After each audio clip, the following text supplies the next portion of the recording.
জীবনের গুণী আমি তোমারে জানাই, মহাপ্রভু মহাগুরু থেকে এই গুণটা বর্তমানে এসে যায়, যা তোমার মধ্যে নাই গো দুলালী সরকার। তাই আমার কুদ্দুস চন্দ্রের মতো আত্মা আলী বাবার মতো মানুষের কাছে তোমার গিয়ে সেইটা খোঁজা দরকার। আজকে এটা খুঁজতে পারো নাই, চিনতে পারো নাই, দেখতে পারো নাই, তাই আজও তোমার মধ্যে এই প্রশ্ন জাগে। বলছে দয়াল গো, তোমাতেও যা আছে আমাতেও তা আছে, তাহলে তুমি কেন দয়াল আর আমি কেন? গুরু শিষ্য। তাহলে আমার কি এমন ভুল ছিল যে এই ভুলের কারণে আমি হলাম শিষ্য? তুমি হইলা দয়াল গুরু। একেবারে নিঃস্ব। তো বাবারে, গানের মধ্যে বলছে বিজ্ঞানময় বিধাতা তিনি, এই দেহে আত্মা রূপে আছেন তিনি নবরূপে, নিজেই নারায়ণ। রঘুবীরত সঙ্গে লইয়া রেসালাত প্রকাশ করিয়া, রেসালাতের সঙ্গে মালাইয়া যোগ করিয়া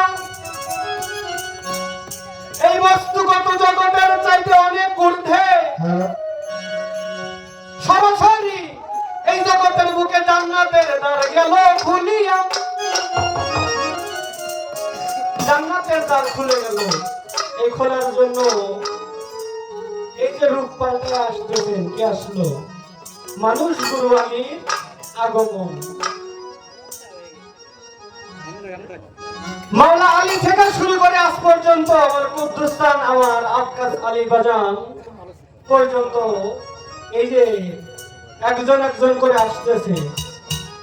শুরু হয়েছে সেই প্রথম যিনি গুরু ছিলেন আমার আব্দুল মালিক সাই, ধীরে ধীরে রঞ্জন। সেই সময় যখন শিষ্য তোমাকে ধরা হলো সৃষ্টি, ওরে সেই দিন মহাগুরু তোমার উপর দিয়া ছিল দৃষ্টি। তোমাকে যখন আপনা হইতে সৃষ্টি করিয়া জিজ্ঞাসা করা হলো,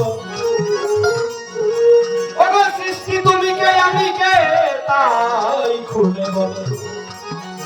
সেই সময় তুমি শিষ্য রূপে বাবা ছিলেন যখন আয়, তখন তোমার ভিতরে কাজ করেছিল তার নামের একজন। যখন সেই মহাগুরু তোমাকে সৃষ্টি করলো, তখন বলেছিল যে তুমি কে আর আমি কে বলো। তখন আমি বলেছিলাম, তোমার মতো শিষ্য বলেছিল তুমি তুমি আর আমি আমি। তখন তোমার ধ্বংস শুরু হলো। সেইখান থেকে আজও পর্যন্ত তুমি সেই শিষ্য শিষ্যের জায়গায়, আর যিনি গুরু তিনি গুরুর জায়গায়। আর এই গুরু বস্তুটা কি বাবারে? আসলে স্থান কাল পাত্র ভেদ।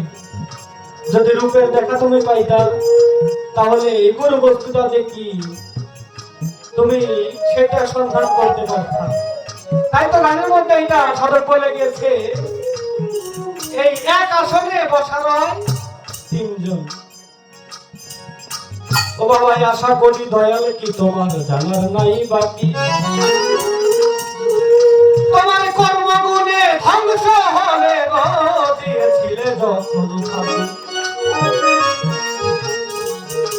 আর একটা কথা বলে গিয়েছে বাবা, আমি শিষ্য, আমার নাই কোনো গুণ। আমি যদি হই গো দোষী, তোমার মধ্যে কি এমন আছে একটা বেশি? অবশ্য ওই শিবনের গুণী আমি তোমারে জানাই, মহাপ্রভু মহাগুরু থেকে এই গুণটা বর্তমানে এসে যায়, যা তোমার মধ্যে নাই গো দুলালী সরকার। তাই আমার কুদ্দুস চন্দ্রের মতো আত্মা আলী বাবার মতো মানুষের কাছে তোমার গিয়ে সেইটা খোঁজা দরকার। আজকে এটা খুঁজতে পারো নাই, চিনতে পারো নাই, দেখতে পারো নাই, তাই আজও তোমার মধ্যে এই প্রশ্ন জাগে যে তুমিও মানুষ, আমিও মানুষ। এই গুরু বস্তুটার খোঁজ যদি তুমি পাইতা,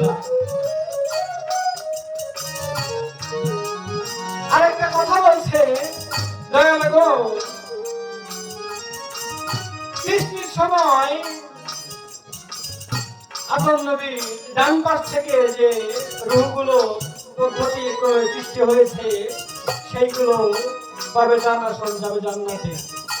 দেখো এটি বলো নাই বাজান। তারপর বলে যারা বাম পাশ থেকে সৃষ্টি তারা যাবে বামপন্থী হয়ে, অর্থাৎ জাহান্নামে। দয়াল গো, আমি যে যদি বামপন্থী হয়ে যায় তাহলে কি আর ক্ষমা পাবো না? ডান পথে যাওয়ার কোনো উপায় নেই। ওরে শিষ্য একটা কথা বলি তোমার ঠাই, আল কোরআনের মধ্যে বলেছে আমার আপে মালিক সাই। কি বলছে? যে জন্য এহকালেও অন্ধ সে পরকালেও অন্ধ, তার জন্য হয়ে যাবে পারে খাতার জোগাড় বন্ধ। শুধু এহকাল পরকাল নয়, যারা আমার কুদ্দুসকে বিশ্বাস করে এসেছে সেই শুরু থেকে কালুওয়ালা যে স্বীকারোক্তিটা দিয়ে এসেছে তারা কখনো ডানপন্থী হতে পারে না। বলে আল্লাহ যেটা করে নাই, নবী যেটা করে নাই, গুরু কি সেটা পারবে? আসলে তুমি গুরু কি আল্লাহ কি নবী কি তুমি এইটাই চেনো? বুঝে দেখো একটা দলিলের মধ্যে আরো এসেছে আমি নিশ্চয়ই তাদেরকে শয়তান অভিষিক্ত দলভুক্ত করে দুনিয়ার বুকে পাঠিয়েছি। যারা দুনিয়ার বুকে আমাকে পাওয়ার আশা আকাঙ্ক্ষা রাখে না, যাদের মধ্যে সররিপুর ছায়া কাম করল কলসা মতমাত সূর্য ঘিরে রয়েছে, সেইটা কিভাবে? আমি যখন ইবাদত করি, আমার দয়ালের সেবা করি, আমার মনের মধ্যে একটা লোক কাজ করে আমি জান্নাতে যাব। যার প্রমাণ তুমি দুলালী সরকার, তোমার গানের ভাবটা বোঝা যায় তুমি জান্নাত চাও। তাই যখন সেখানে চূড়ান্ত সিদ্ধান্ত হয়েছিল যারা গুরুকে বিশ্বাস করবে, যারাই আমার দয়াল নবীর অনুসারী হবে দুনিয়ার মাঝার, এই জগতে তারাই তো পাবে মুক্তি বলি দরবারে সবাই। তুমি যতই দোষ করো পাপ করো দুলালী সরকার, দয়াল চাইলে সবই নিস্তার তোমার। ডানপন্থী ছিল তারা, যারা ছিল আমার মাওলা আলীর অনুসারী, যারা দয়ালকে ধারণ করেছে, স্রষ্টাকে হৃদয়ে ধারণ করেছে। আর বামপন্থী ছিল তারা, যারা আমার নবীকে বিশ্বাস করে নাই, সেইখান থেকেই বিভক্ত। তাই দলিলে আসছে আমি তাদেরকে অন্ধদের দলভুক্ত করে আমি পাঠিয়েছি। ও বাবা, দুনিয়ার বুকে 101টা খুন করছে মানুষ, হত্যা বিভক্ত মহাপাপ।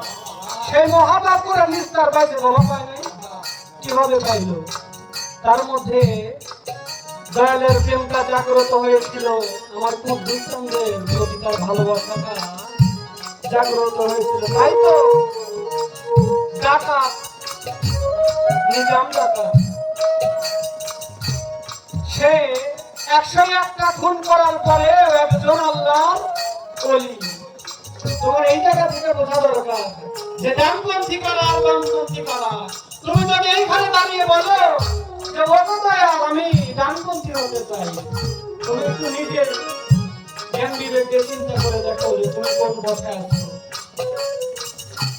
যাক, তার যে কয়টা কথা ছিল আসরের ভিতরে একে একে দয়াল আমি দিলাম বর্ণনা করে। সব হারিয়ে নিঃস্ব আমার দুলালী সরকার, আমার কুদ্দুস চান্দের একটা চান্দের পরশ নাকি পাওয়া দরকার। ও বাজান, দয়ালের প্রেম